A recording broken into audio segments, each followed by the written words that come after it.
you for coming to the meeting. And that's always an important event that we've had now for 12 years.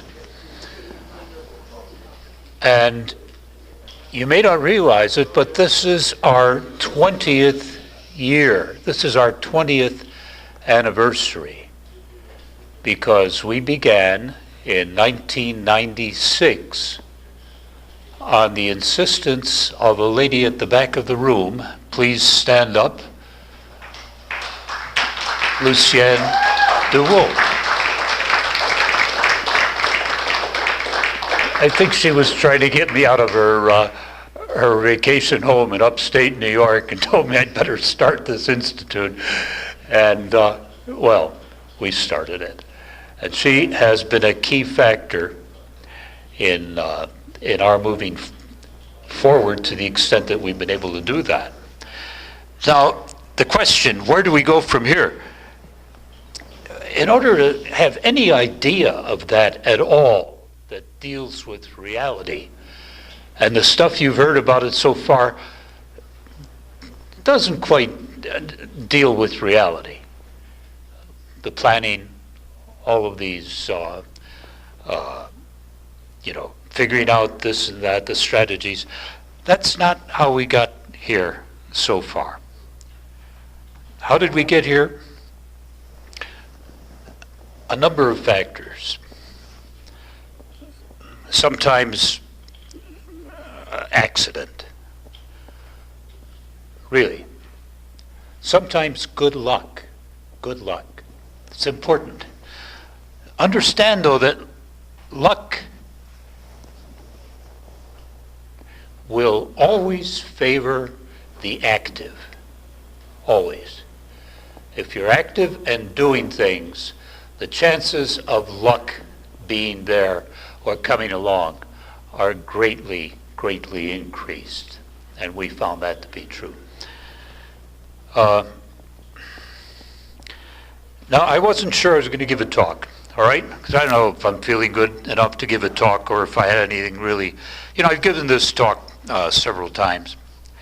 So I began to make notes for the talk in the middle of Steve's talk.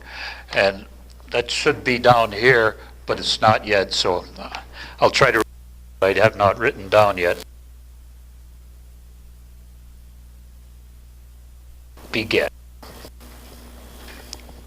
First, we had to figure out the nature of the monetary problem.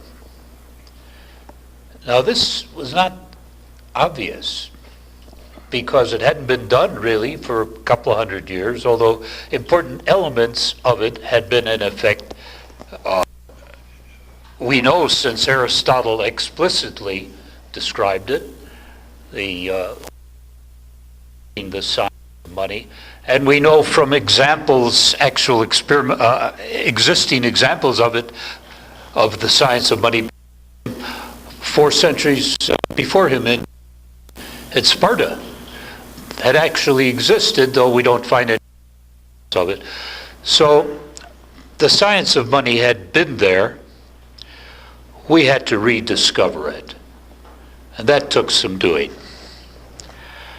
In fact, I think it took about 12 years of doing in order to get the facts into this. It's not a 700-page book. It's an 800-page book. Took 12 years to do that. Now, we had help in doing that. And part of it you heard about yesterday from Nick Tiedemann. Nick Tiedemann's always been a help to us, and I really want to thank him for that.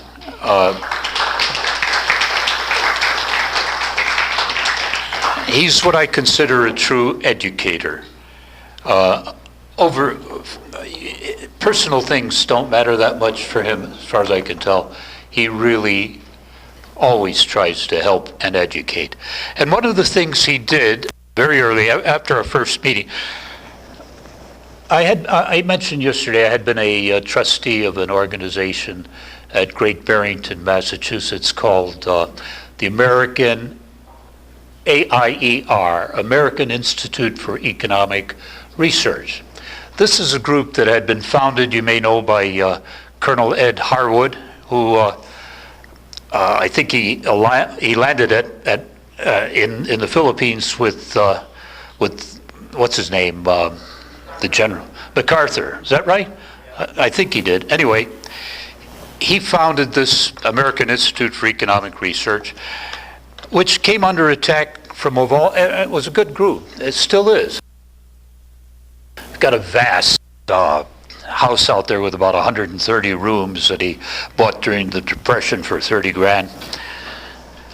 And he founded that institute, and they were under attack by the SEC because of a disgruntled person who was complaining, lying basically to the Securities and Exchange Commission about what they were doing.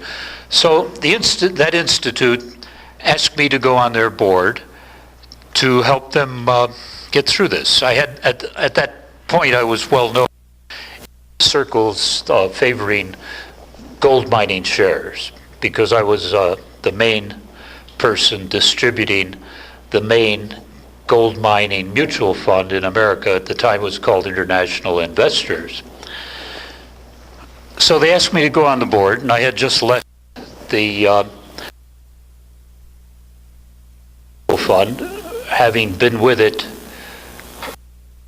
moving from $38 per ounce to $200 per ounce.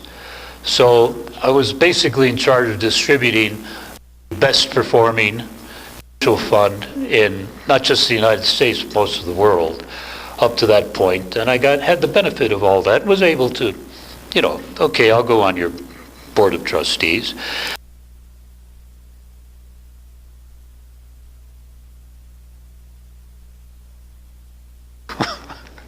But while there, I met Nick Tiedemann for the first time. And Nick introduced me to Robert DeFremery. Robert DeFremery made the founding donation to the American Monetary Institute, which is a charitable trust. In order to have a charitable trust, someone has to donate to it, and he donated 150 copies of this book. There are only about 10 of them left back there. Suggestion. Get one. Read it. It's an outstanding little book. DeFremery was both a Georgist and a monetary specialist. And I worked with Bob then for, about a decade. We never met. He was in California all that time. But he helped me understand the monetary situation, and he helped me understand what is money. Because I didn't know at the time. I really didn't know. And that became an essential part of our institute. So we had an institute with 150 books. Where do you go from there? So in order to survive while writing this, it's not easy. It's not easy. I had to work for the local paper. I would write articles. It was called a stringer. A stringer is someone who attends the local school board meetings, the local town board meetings, and reports on it back to the paper. And the paper was called the Chatham, Chatham Courier. The Chatham Courier, which is the town right next to our headquarters, which is, our address is Valencia, but the town is really Kinderhook. Valencia has a nicer post office, postal box, so we use them. But Kinderhook just happens to be one of the oldest towns in the United States, founded in 1610. Not 1710, not 1810, 1610. That's like a couple of years after Jamestown. All right. So, and it's still there, Kinderhook.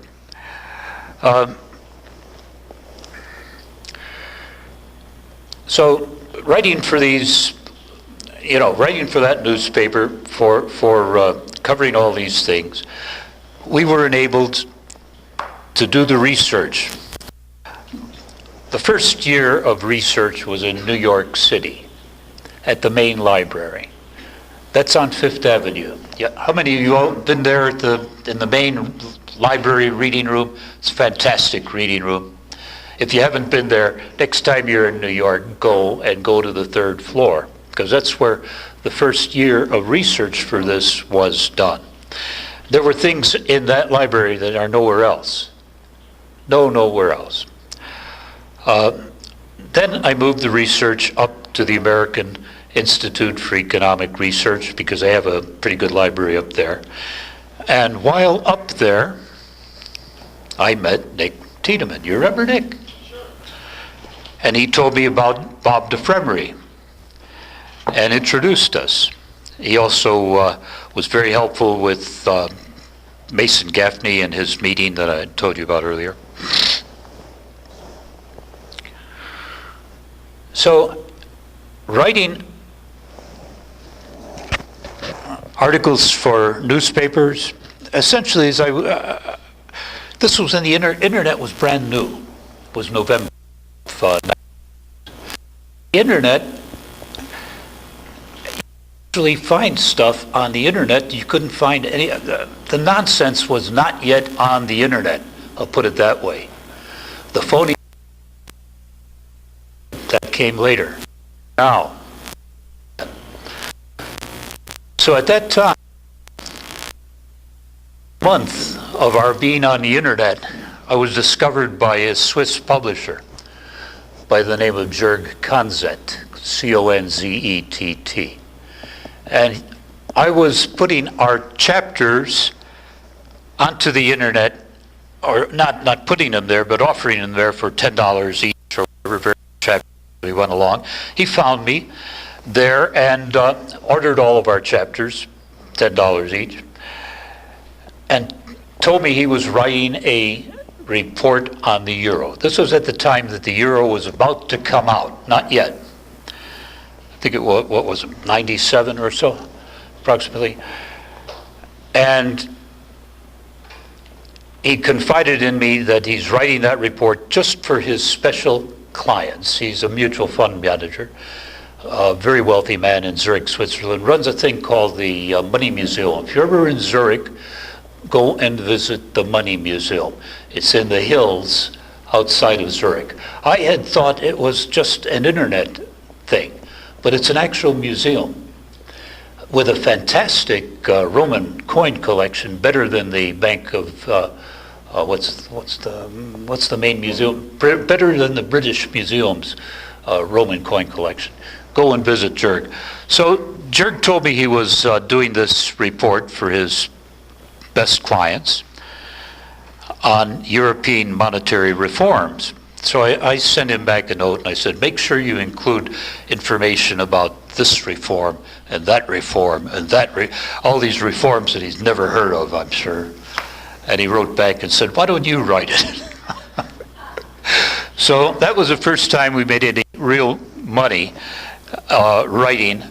I think he paid us $3,000 for this report on European monetary reforms. It came out to 30 pages.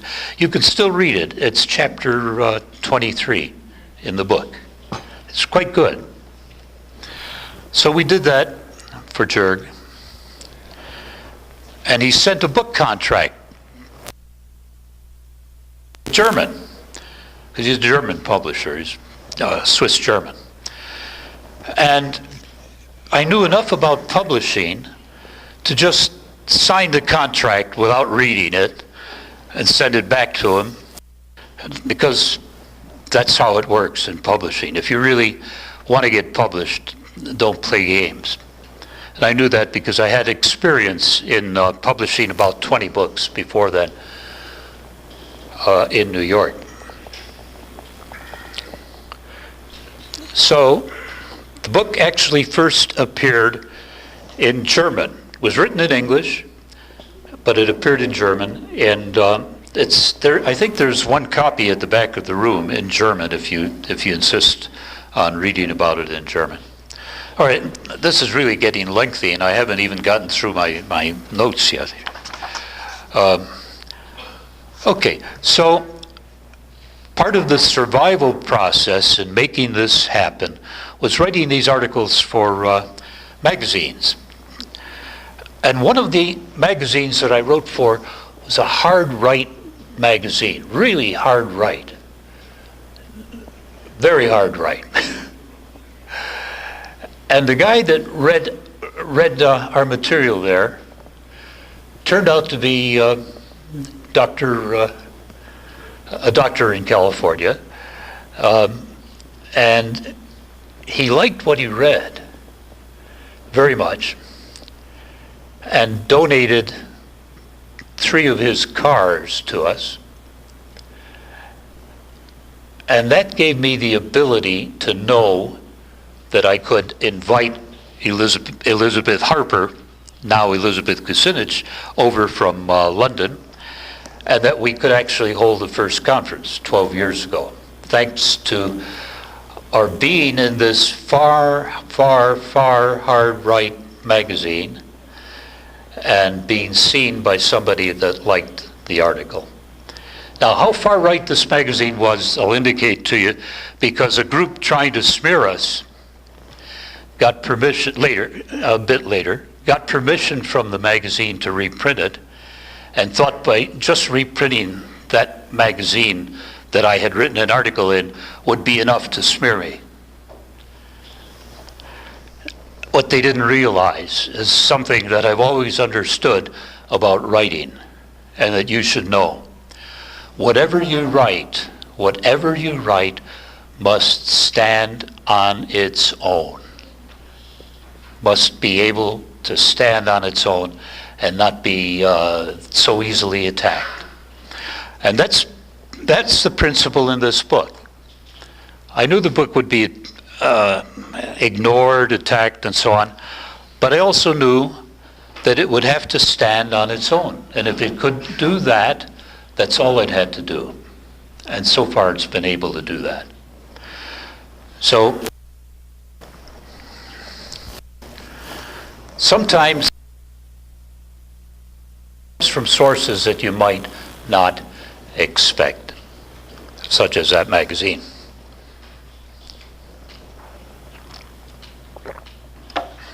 Now, how have we gotten to where we are?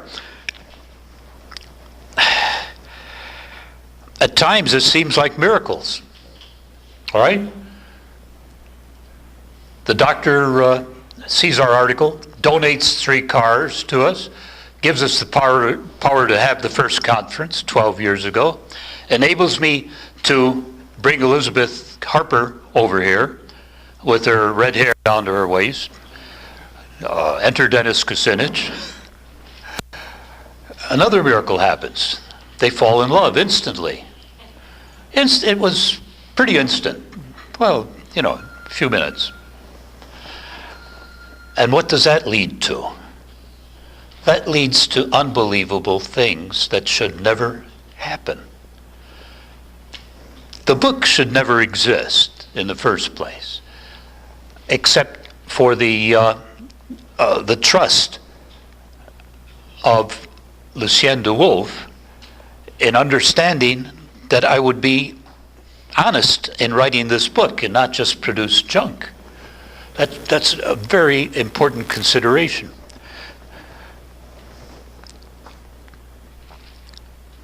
The marriage of Dennis and Elizabeth, what are the odds of that happening? And she knows monetary reform, and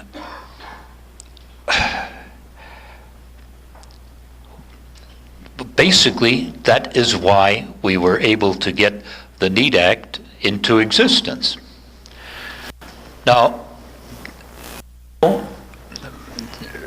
because Jamie was working for Dennis Kucinich's office at that point in time, we know that attempts were made to dissuade Dennis from going forward the NEAT Act, the bill for the NEAT Act, which were blocked by Dennis's staff and by Jamie.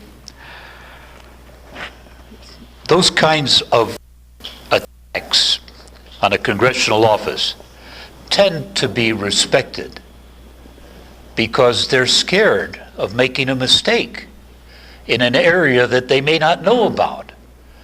And guess what? They didn't know about this area for real. They had to trust certain people. So the NEAT Act should have been blocked by all the odds, but they didn't get blocked. So the chances of really arriving at where we are, where that act exists on the shelf, they're infinitesimally small that this could actually happen. Really, really small. Who knows what they are? Impossible, let's say. So here we are, celebrating our 20th anniversary. 20 years, my God, that's a long time. We've succeeded in some major ways in terms of successfully influencing the top of the field, the top of monetary thinking, thanks to what we've been able to do, first through the International Monetary Fund, through Dr. Kumhoff, Michael Kumhoff, who's read it 3 times, who was helped by the ratings of Jamie Walton that you saw described in Jamie's talk just here. And if you can't remember these things, get the tapes, get the videos. We take everything that's on the camera and we put it onto a 500 gig disk. You get the whole conference unbroken. You should do that. That helps support us. That's support.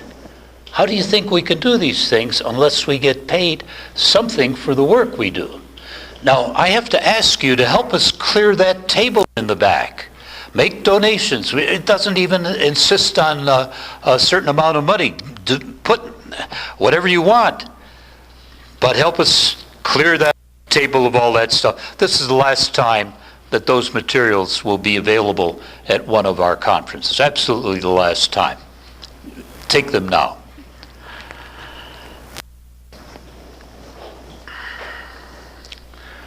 Where was I? Oh yeah, okay. So here we are. We influenced the International Monetary Fund through Dr. Michael Kumhoff. It's a big deal. His article called The Chicago Plan Revisited struck a chord across the economic world because it basically told them, you're wrong, you economists, you're wrong. Now, we said that too at our website before he did. And of course we were ignored. They can't ignore an economist from the International Monetary Fund. You understand? The Bank of England called him over 3 times for presentations after that. He went over, presented basically what he had presented to our conference first. We were there first. The Bank of England has now shifted its entire description of the monetary mechanism. These 2 groups, International Monetary Fund, Bank of England, an economist wants to ignore those, that he's going to do that at his own peril. And economists don't appreciate peril. They basically try to secure a paycheck. This is a big deal. We're directly involved. We're proud of that. And here we are now. What do we do? Where do we go? Anyway, how we got here, I haven't given you anywhere near the details and the accidents but they occurred. Now, I wasn't sure I was going to feel like, and I still am not sure. But of the people here want to help. And so they had a meeting,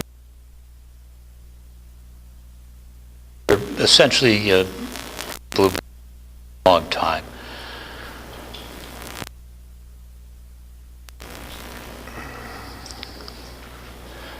I don't think they really understood how we've got here, or what's involved in moving forward. We're trying to help in a way, I think. But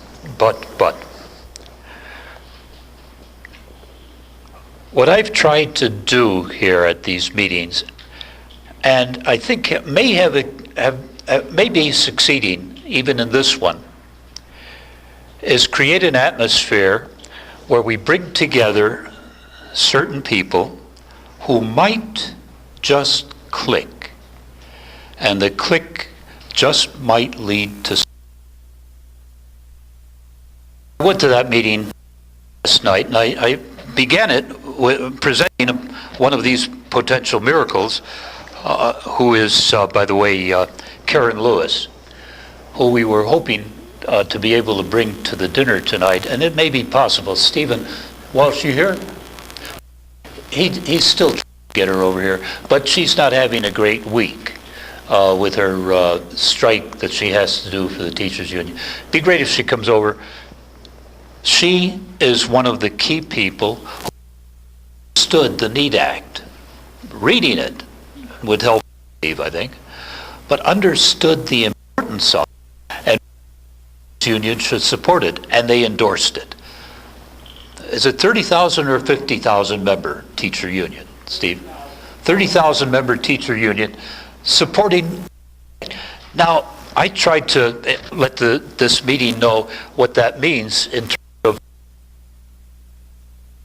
a quote, small miracle. And it's the following. Karen Lewis is known around the country by every teachers union president in the whole nation. And all of the teachers unions around the country are under pressure. They're under pressure because they're making a living wage that's not allowed anymore. You're not supposed to get that anymore. You've got to be some kind of a slave. They're ready to revolt. And I found that out in New York when I didn't meet, but heard about on the radio, a newly elected teacher who wanted, teachers union president, who wanted to take the union in a more aggressive direction. She knows Karen Lewis. She doesn't know that Karen Lewis supports the NEED Act. This represents still a kind of opportunity that we can go around the country and reach teachers union presidents who are in this condition and ready to act. And who are teachers union presidents? Who are they? First of all, they're smart enough to understand this act. They're smart people. Secondly, they know how to teach. They can teach other people how this thing works. So this still represents a potential, think of it as an avalanche that could get started, snowball running downhill, getting bigger and bigger and bigger. These are some of the forces we try, if we can, to become a part of.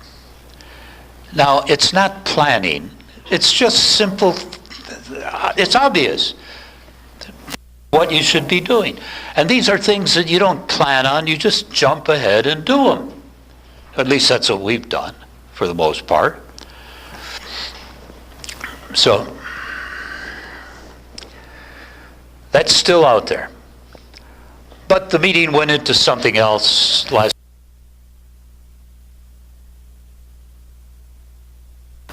But I didn't hear the kind of words that to me would have been helpful, such as, what do you need? What would you like us to do? Didn't hear any of that stuff. You know, everyone has their own view.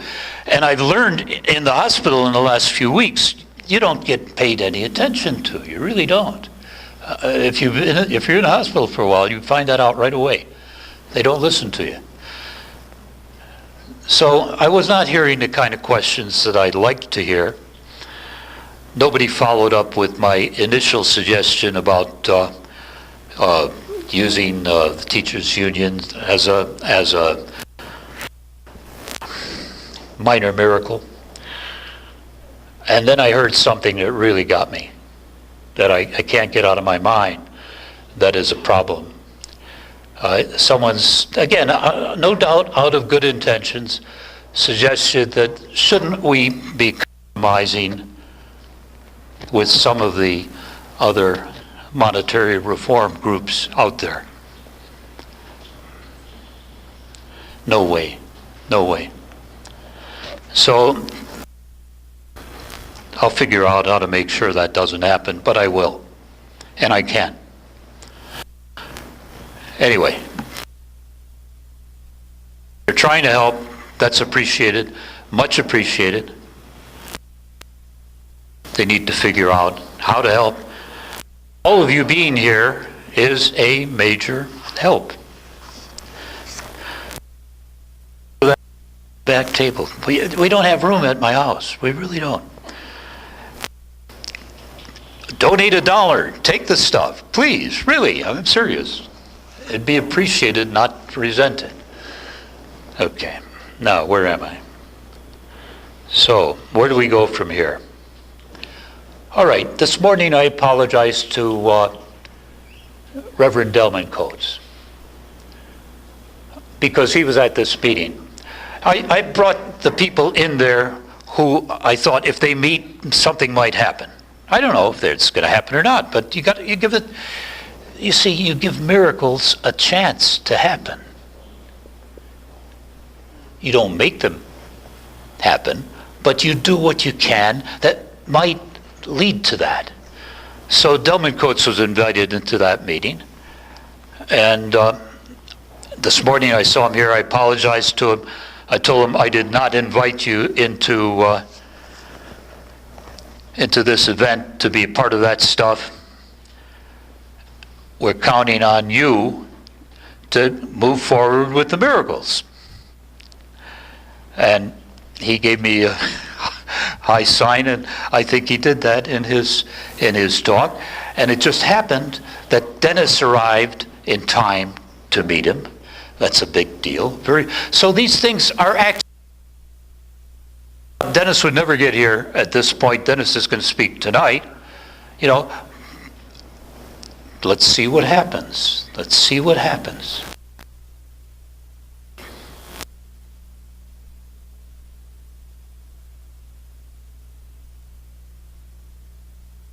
I don't think it'll work. This is not that kind of thing.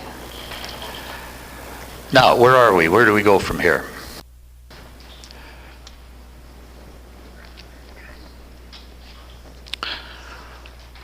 I don't know. I really don't know. Sorry. We'll try to take advantage of opportunities that we see out there. We know we have to educate. We know that. That's obvious. We know that things are going in our direction. And I think maybe I should close with this. This is a result of attitudes towards us that are out there. There's an important magazine, economic journal called the Islamic Economic Journal. It's worldwide. Everybody in economics who's out there knows about it. They requested Robert Poteet and I to write a paper for them. They didn't request this of some phony group that they might see on the internet. They requested it of us because they trusted us, and they knew that we would be real. And the topic is the nature of money in modern economy, implications and consequences. It's only 20 pages. It's at the back of the room. You can buy one for whatever Jamie or Steve Walsh are asking for. It's reasonable, whatever. Or it's on our website free if you want to get it there. You can get it there. The link. This is our entire description of how to move forward with a curriculum. It's the full curriculum for moving forward. Now, how do you do that in 20 pages? Well, it links to the 8 or 10 major pieces that are involved from the IMF, the Bank of England. They're all linked here. So if you read this plus the 10 or 12 links, you're really up to about 200 pages. But that's the whole story. That's all you need to understand the nature of money and its consequences. Economists can and should be using this. We hope they will. We have it on our website. The links are not quite working yet. Get them to work. That'll be great.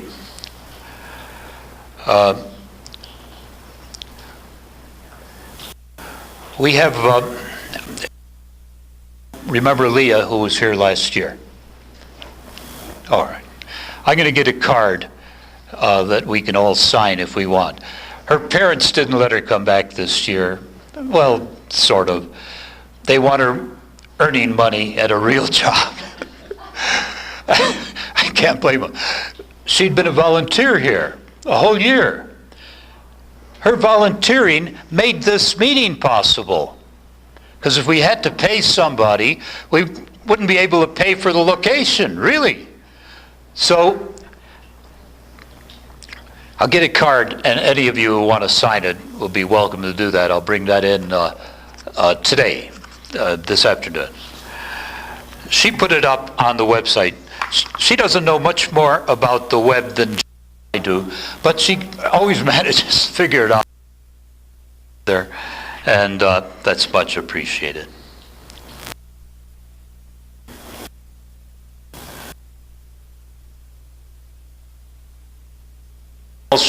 Where are you? Use it, use it, use it, use it.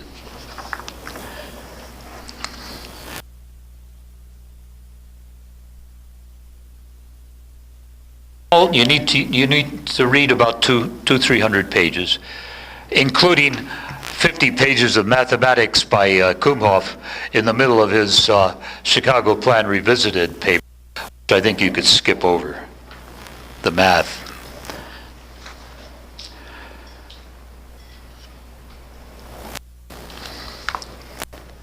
How's the time? How's the time, Steve? Should I stop? Yes, say yes.